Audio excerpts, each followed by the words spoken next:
Jadi memang prinsip yakin usaha sampai ini sangat mendalam di hati saya dan itu saya lakukan.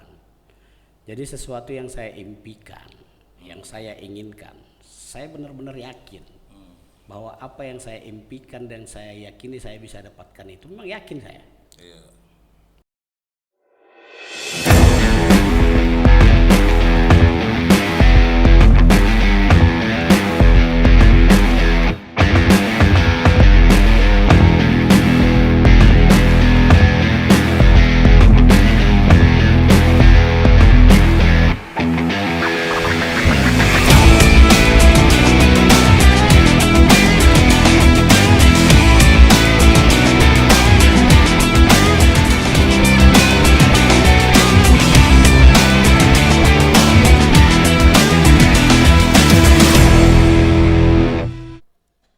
Assalamualaikum warahmatullahi wabarakatuh.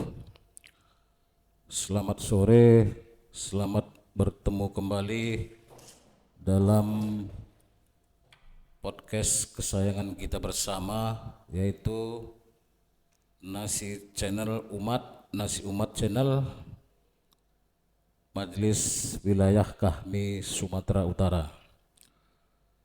Sore ini kita mendapat kehormatan kedatangan tamu sahabat kita yang juga mantan aktivis HMI, yaitu Bapak Sadikin Bintang SAG MM. Selamat sore Pak Sadikin. Selamat sore ya Banda. Ya.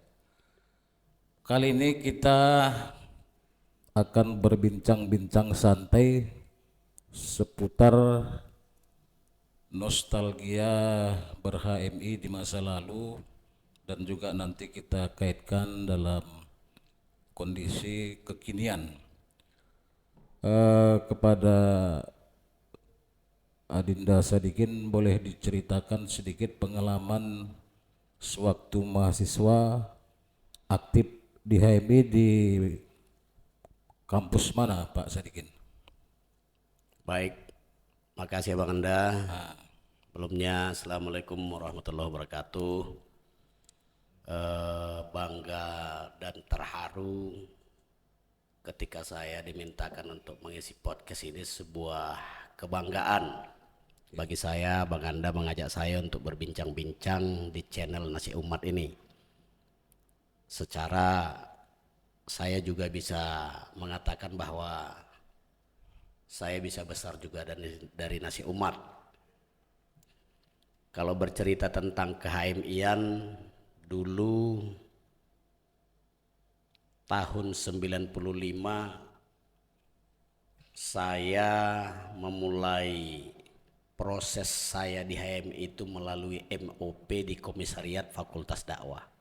Kalau dulu masih ada MOP, masa orientasi pengenalan. Sebelum basic training ya? Sebelum basic training. Jadi sebelum basic training itu kita ada proses MOP untuk mengenalkan bagaimana ber-HMI. Ketika sudah diyakini bahwa kita itu layak dan pantas untuk menjadi kader, maka kita direkomendasikan oleh komisariat untuk mengikuti latihan kader dan kader 1. Nah, saat itu tahun 95 dan 95 itu juga saya langsung ikut LK1 di cabang Medan. Cabang Medan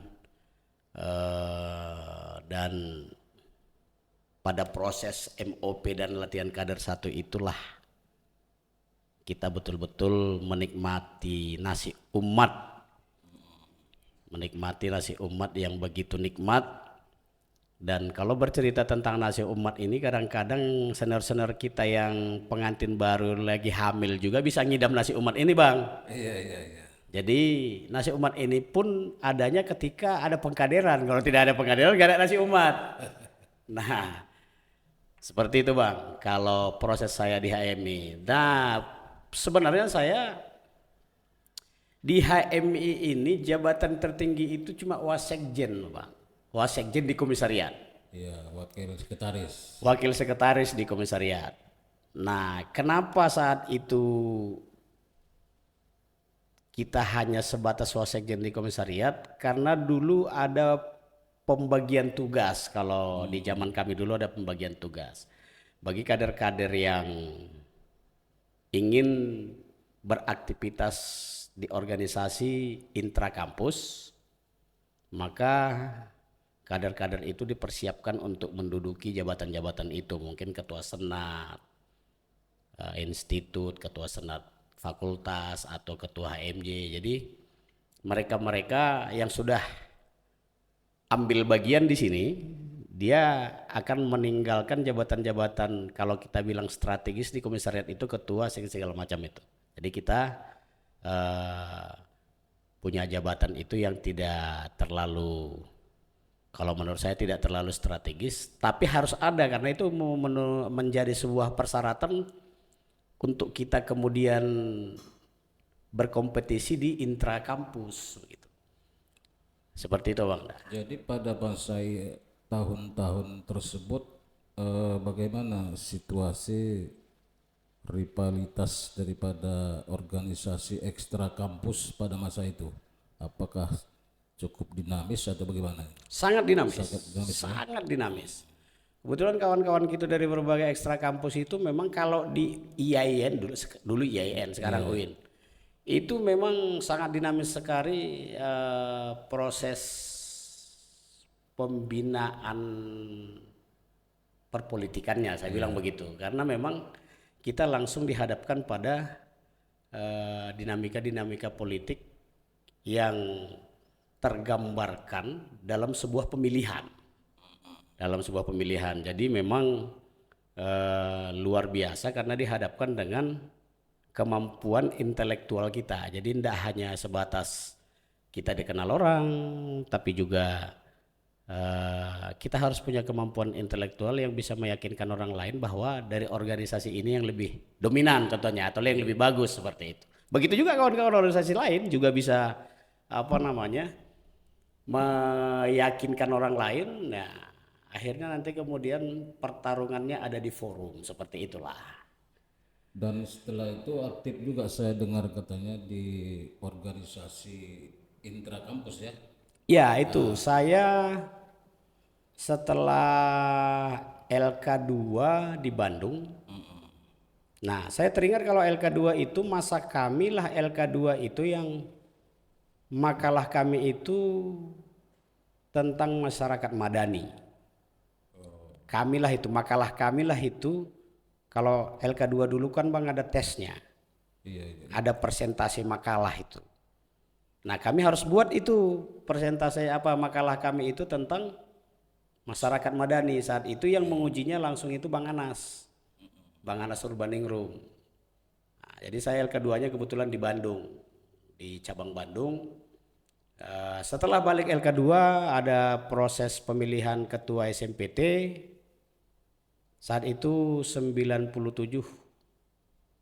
ya saya terpilih jadi ketua SMPT. Asiknya saat itu jadi ketua SMPT karena memang suasananya saat itu lagi rame. Oh iya, tahun 97 era reformasi itu ya? Ya era reformasi 97, 98 masuk 99 pemilu pertama itu. Iya. Kemudian dalam angkatan Pak Sadikin ini siapa saja yang kira-kira yang agak-agak menonjol sekarang dia? Apakah dia menjadi politisi atau birokrat?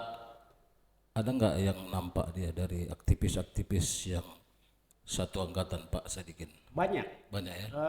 Sekjen saya saat itu Yapis itu sekarang dekan Fakultas Ekonomi UIN. Win. Oh. Nah, kemudian Berarti udah S3 lah itu ya? doktor. Iya, dokter. Dokter mungkin akan ya beberapa tahun lagi mungkin udah jadi guru besar juga ini. Iya. Nah, banyak itu salah satunya. Kemudian banyak rekan-rekan juga yang yang beraktivitas di partai, kemudian di penyelenggara pemilu segala macam, banyak. Kalau politisi terkenal Padri Nurjal nggak satu angkatan ya? Kalau Padri Nurjal itu seangkatan dengan Bang Usman. Oh, masih di atas. Di atas saya. Nah, setelah mereka lah baru kami. Oh, Jadi periode mereka selesai, baru masuk periode kami. iya. Bang Fadli Nurjal itu dengan Bang Aja Hari Tarigan, dengan Bang Usman Hasibuan, Aja Sahri. Nah, itu kelompok-kelompok senior kami yang setelah masa mereka baru kami masuk. Baru kami muncullah begitu. Kemudian pada fase berikutnya kan Aninda Sadikin Bintang ini juga menyandang gelar Magister Manajemen. Benar, Bang. Ini dari mana ini didapat? Apakah betul-betul kuliah apa dibeli ini? Saya benar-benar kuliah ini, Bang. Saya master manajemennya bukan kaleng-kaleng nih. Oh gitu. Bukan kaleng-kaleng. Jadi master manajemen inilah yang menghantarkan saya mempunyai basic atau ilmu katakanlah ya bisnis lah. Iya. Bisnis wira swasta. Maka kehidupan saya hari ini bergelut di wira swasta. Jadi saya kuliah di Unsiah, Bang. Unsiah, kuliah Unsiah. MM itu. Iya, Universitas Syah Kuala Banda Aceh. Iya. Dan kuliahnya benar-benar tuh, Bang, reguler. Benar ya. Reguler. Jadi bukan Bukan istilahnya pakai joki ya. bukan pakai joki. Ini memang reguler. Nah, sekarang banyak berkembang isu-isu seperti itu. Iya, benar.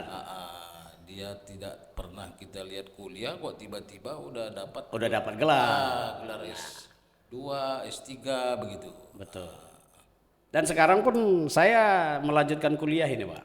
Di S3. Saya melanjutkan kuliah di S3 sudah ya baru tahun kemarin baru semester 1 sih. Nah, di program komunikasi Islam di UIN. Tapi kan profesi Bapak ini kan lebih menggeluti wirausaha ini. Ya.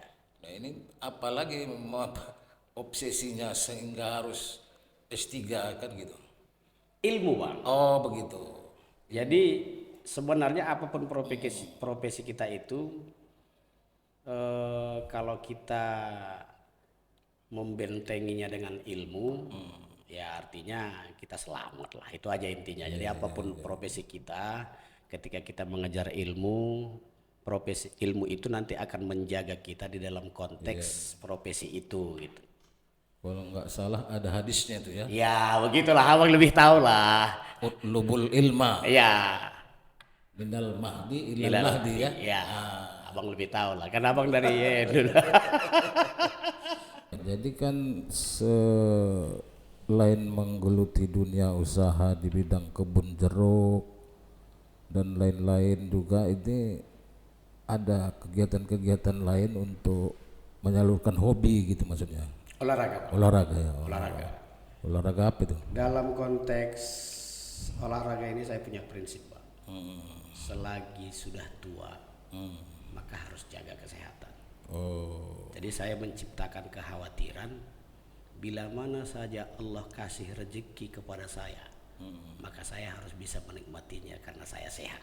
Oh. Jadi prinsipnya kesehatan itu Kesehatan sangat berharga ya. sangat berharga, sangat berharga. Gitu. Jadi gitu, begitu kita sudah beraktivitas mungkin di luar, ke kebun segala macam, olahraga itu wajib, Pak. Olahraga itu wajib. Bagaimanapun cerdasnya pikiran kita, kalau badan kita tidak sehat, saya pikir kecerdasan itu pun tidak bisa kita aplikasikan dalam konteks bergerak. Iya. Selain olahraga, saya dengar juga agak-agak piawai juga, nyanyi-nyanyi katanya. Itu hobi, Bang. Itu hobi, Bang. Nyanyi itu hobi. Ada juga saya lihat di rekam-rekam itu di Ada itu hobi. Tapi YouTube itu juga. bukan komersil, itu hobi. untuk melepas candu aja. Untuk melepas candu. Jadi bisa disebut kira-kira lagu favoritnya nih. Wah, nggak bisa, Bang. Saya kalau lagu itu semua Suka ya. semua suka. Semua suka. Kalau genrenya apa, jenis musiknya? Semua, Bang. Semua juga. Gitu. Dangdut apa yang penting Semua dilibas ya. Semua dilibas, Bang. Karena itu bukan menjadi apa bagi saya. Yang mana yang memang nikmat bagi saya, itu saya pilih. Kemudian keterlibatan Adinda Sadikin ini di HMI dulu sejauh mana kira-kira memberi dampak terhadap kehidupan yang sekarang ini? Luar biasa Pak. Luar biasa ya. Luar biasa dampaknya. Jadi Terutama seperti disebut abang Anda kita Sahrul Pasaribu, ya. semangat Yakuza ini, ini apa ini maksudnya ini? Apa? Nah, Macam mana? semangat Yakuza. Nah, Jadi yakin usaha sampai gitu kan. Jadi memang prinsip yakin usaha sampai ini sangat mendalam di hati saya dan itu saya lakukan. Jadi sesuatu yang saya impikan, yang saya inginkan, saya benar-benar yakin bahwa apa yang saya impikan dan saya yakini saya bisa dapatkan itu memang yakin saya. iya. Mindset itu yang saya bentuk di awal gitu. Bahwa saya berhasil. Ya kan? Kemudian saya usaha. Bekerja, bertebaranlah kamu di muka bumi itu loh Bang. Bertebaranlah kamu di muka bumi itu. Jadi kan kalau konteks itu saya punya konsep Bang, menjemput hati sang pemilik hati itu. Jadi menjemput hati sang pemilik hati itu kita bagaimana kita beraktivitas biar Tuhan senang. Biar Tuhan senang ya istilahnya kalau kita ingin cari hati orang tua ya pintar-pintar lah kita cari hati itu. Jadi konsep saya dalam usaha itu menjemput hati sang pemilik hati. Iya, iya. Artinya tidak melakukan upaya-upaya yang bersifat menghalalkan segala cara ya. Tidak. Dalam koridor Ya, ketuhanan dalam koridor ketuhanan. Makanya atau syariah gitu. iya karena ada di ujungnya itu sampai Bang. Sampai itu filosofinya kalau belum kita bisa bermanfaat bagi orang lain itu belum sampai Bang. Khairun nas. Anfa'uhum linnas. Jadi kalau belum sampai di situ, artinya kita masih sampai yakin usaha. Iya. Sampainya belum. Kalau kemanfaatan kita bagi orang lain belum terlaksanakan. Jadi Yakuza itu menjadi slogan yang memotivasi ya. Sangat memotivasi. Itu sangat memotivasi. Yakin usaha sampai itu dan sampai sekarang di tulisan-tulisan saya juga di biografi moto saya yakin usaha sampai. Oke, untuk closing statement kita mintakan semacam apa nama ini harapan atau pesan-pesan daripada Adinda Sadikin kepada junior-junior kita HMI ini supaya lebih semangat ya begitu. Apa yang harus mereka lakukan supaya jangan kesannya tidak jelas ke arah daripada gerakan ini sekarang. Saya lihat agak-agak melempem ini. Nah, ini apa yang perlu disampaikan kepada adik-adik kita? Baik Bang. Jadi kan hari ini kita berada pada era 4.0 ya. Iya. Jadi memang ketika dihadapkan kepada insan akademis banyak konsep, banyak berpikir, banyak diskusi. Tapi hari ini saya pikir itu harus diimbangi dengan aktivitas. Ada istilah banyak cakap banyak salah Bang. Iya. Tapi ya kan? Cakap-cakap tak juga nampak ilmunya. Tak juga gitu. nampak, cakap-cakap tak juga nampak. Nah, mungkin saya bisa menyampaikan bahwa hari ini diharapkan kita itu banyak bertindak, banyak bekerja, banyak berkarya. Jangan terlalu sering nongkrong ya. Nongkrong boleh, tapi untuk ide. Yang muda-muda ini. Yang muda-muda ini boleh nongkrong, tapi Pak Sadikin nongkrong karena udah banyak kebunnya kan. bukan. Saya nongkrong itu Bang setelah kerja. Ya itu. Saya nongkrong itu pun untuk mencari ide.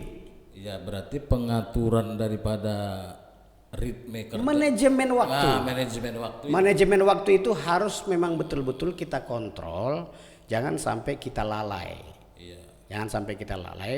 Kita sudah cukup banyak cari ilmu Bang. Iya. Kita sudah banyak ilmu, saya yakin kawan-kawan junior-junior, senior segala macam ini yang mungkin udah sampai gelar S3 saya udah banyak ilmu Bang. Iya. Yang sekarang harus kita perbanyak karya Bang. Karya ya. Karya. karya kerja, itu yang harus kita perbanyak. Kenapa? Sebanyak apapun ilmu, kalau kita tidak tuangkan dalam sebuah karya, sama aja.